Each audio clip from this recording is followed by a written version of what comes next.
Now today we dive deep into the world of film and video production with an expert who has been shaping the minds at some School of Music, Samuel Saviour Kizito. Samuel is the founder of Choto Media Group. It's an entertainment and media powerhouse that specializes in audiovisual content.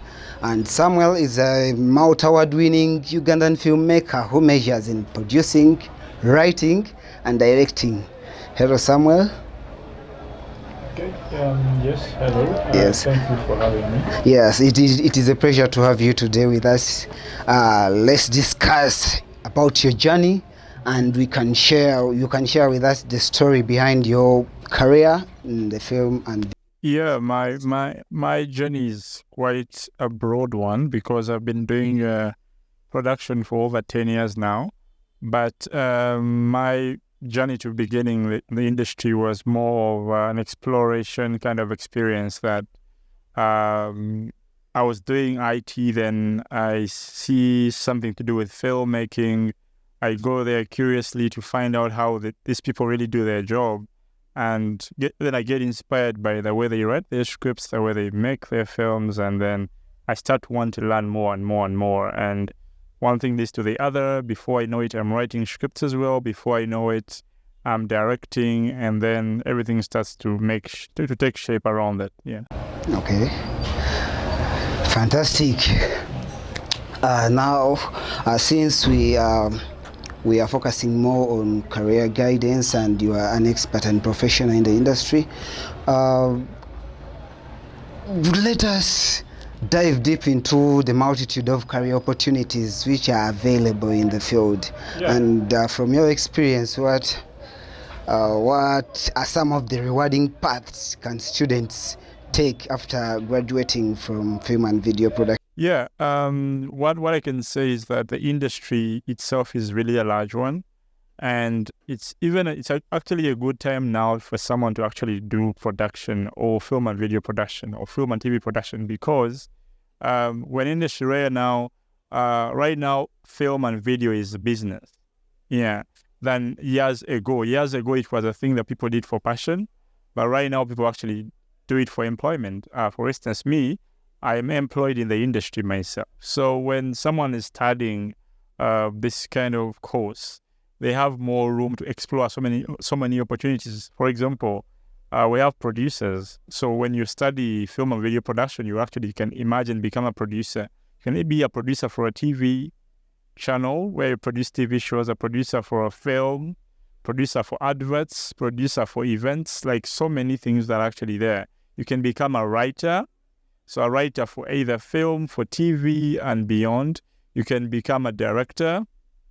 You can become a productions manager. You can become an editor. You can become a cinematographer or a camera operator. You can become an assistant director. You can become a line producer. You can become a sound recordist, a gaffer or a lightsman, a camera assistant, assistant editor. Like, there are so many positions in the film and video production whereby everyone actually can get something. And there are so many videos being done, from documentaries to movies to TV content, for example, TV programs.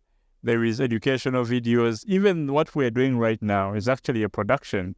So it sometimes people get employed to actually record this kind of things. So there was always someone shooting, someone gonna edit, someone lighting, and so many other things. So when you join the whole film and video production world, there are so many positions you can actually get to when you're doing your career.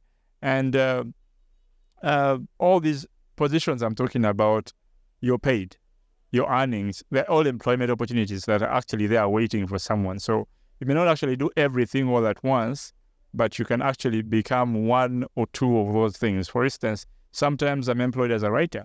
Sometimes I'm employed as a director. Sometimes I'm employed as an editor, and so on and so forth. Sometimes I produce for people. Sometimes I'm just a consultant. So it's a wide world right now, and people are open to employing more and more newcomers who are good at what they're doing. Right. So if you're there and you're interested in one of the careers Mr. Samuel Kizito has mentioned, all you just need to do is to enroll in our course of film and video production, so that we can give you the knowledge and the skill. Yes, now going forward, yes, Mr. Samuel, in your opinion, what are most of the significant challenges or opportunities currently facing individuals who aspire to be in the field of film and video production? Well, I will start with the challenges. Challenges that are there are people are not educated enough. And that's what I have learned over the years, that if you're in this industry and you're not educated enough, you don't learn, like you didn't go for actual training, or like you don't from school, you don't have the right knowledge, you're going to face challenges because you will not be able to compete. It's a field of competition whereby the good people get the work and the people who know how to operate in the field. So if you don't go to the right school, you get the right education, you're bound to stay in the same circle rotating and not actually achieving what you want. So training is very important. And I would say training with career guidance, like what we're doing. What ESOM is doing, which is actually amazing, is that they bring you actual people who are in the industry, who are doing these things, so that they can be able to guide and give you the right direction of how to go about things. So if you can actually be at any film school and you read books, you study, you get to go through lessons, pass exams, and you still get nowhere. So the difference with ESOM is that you work with actual people who are actually practicing these things and they're employed in the industry. So they actually guide you. Like every time I'm teaching students in class, I'm guiding them in how would you apply this knowledge in the industry we're in, both in Uganda and beyond, because I've been to other countries as well. So people lack training to begin with. And also networking. Now, if you're not guided properly by your tutor or your instructor or your mentor, you will not know how to network and where to network from. So the guide that students receive from ESOM is that whole follow-up, that I have students that I taught in 2021 that I'm following up to now to see where they are. Some of them are doing productions with other institutions and stuff like that. So there is that. But I've seen other film schools, other institutions that actually teach you and then they let you be. You get exactly. So there is that challenge that actually people get. Like you're from school, but you don't have other follow-up guidance that could help you also become something in this industry. Because like, any other industry, any other job, when you've graduated, you have your degree or diploma or certificate, you just come with a paper. But if you're guided by the lecturer, you easily get employment. And that's the difference that we have at ESOM. All right. Wow. Hope these sessions will be nice to you and you pick some lessons from Mr. Samuel Kizito so that you can earn from your career or you can earn from the field of film and video production. Now, Mr. Samuel, as an industry professional and an expert, there are any workshops you can recommend to our students here at some School of Music which are related to film and video production? Yeah. Those workshops happen every year. Some of them every month or every 2 or 3 months, but every year there are workshops happening.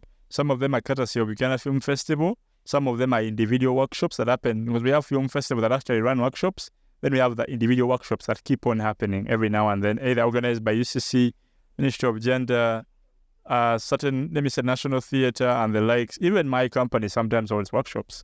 So whenever you hear a film-related workshop, a video-related workshop, it's good to attend. Most of them are free. A few of them could be for paying, but they usually happen. But what I also got to realize is that when you're in school, and then you're attending the workshops before you finish school, you get corrupted because the things that are shared in these workshops are specific. And from ESOM, you're receiving more than just one segment of production. So you may find that you've been learning writing at the same time you're learning camera operation at ESOM, but then the workshop you've gone for is for producing. So you find that you're in a producing workshop and what they are sharing is contradictory to what you think you may actually be knowing at the time. So sometimes it also helps if you consult from your lecturer or from your tutor or your instructor that there is a workshop I've seen here, can I attend it? then they advise you on how you to prepare for it, because they usually say that you don't have, in the industry, we have a saying that you don't have to go to every workshop, but workshops that matter. You need the knowledge, but sometimes too much knowledge can also contradict you in how you understand things, and you end up not progressing. So they are very good to attend. They always happen, but I usually share with them with students. But then in case you see one that you want to attend, consult from your tutor or from your instructor. They guide you properly on how to go about them.